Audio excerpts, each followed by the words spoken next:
Florence, 1397. A banker sits in his counting house, surrounded by ledgers that could send him to hell. The numbers are clear. He's made a fortune.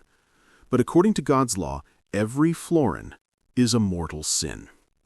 His name is Giovanni de Medici, and he's about to change the world. Because Giovanni found a loophole. Not just any loophole, one so brilliant it would make his family the richest in Europe, finance the Pope himself, and create the banking system we still use today, all while technically obeying the laws of God. This is the story of how modern banking was invented by breaking divine law. Medieval Europe had a money problem. The Catholic Church, the most powerful institution in the world, had declared that lending money for interest was a sin. Not a minor sin. Usury, as they called it, was considered worse than murder. St. Thomas Aquinas wrote, "The usurer who charges interest is selling time itself, which belongs to God alone." The punishment? Excommunication, eternal damnation, no Christian burial. But here's the issue. Economies can't function without credit. Merchants needed capital to fund voyages. Farmers needed loans for seeds. Kings needed money for wars. The medieval economy was strangling itself with its own religious convictions.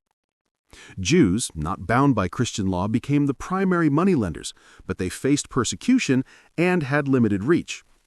Europe needed a solution. It needed someone clever enough to satisfy both God and Mammon. Giovanni de Medici wasn't born into nobility. His family had money, but not power. What Giovanni had was something more valuable. He understood numbers. And he understood human nature. In 1397, he took control of a small bank in Florence. The city was perfect for his plans.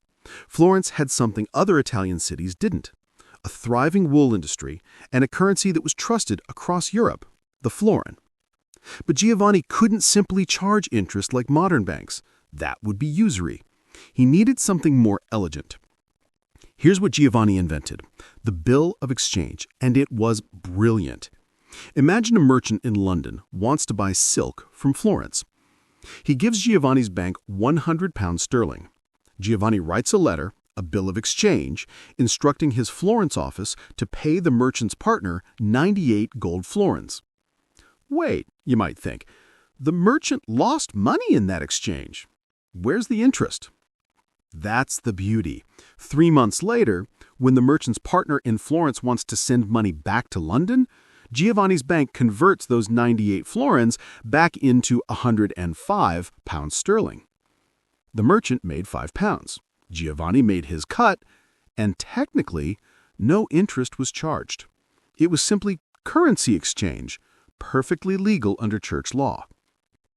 The interest was hidden in the exchange rate, and those rates could fluctuate based on, conveniently, how long the money was held.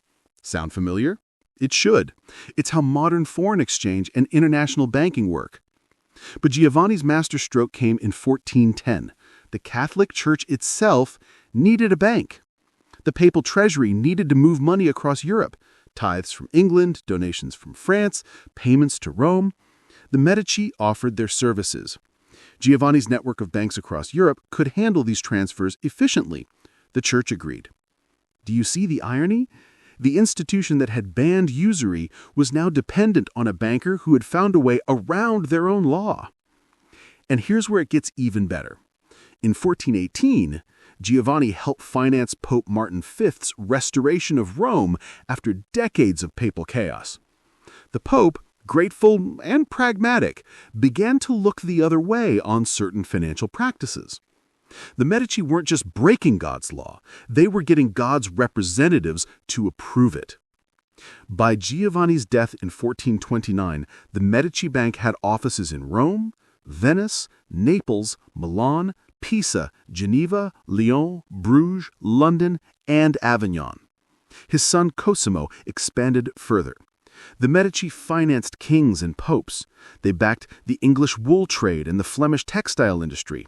They funded wars and peace treaties. They even held the Vatican's account, the ultimate endorsement. With their wealth came power.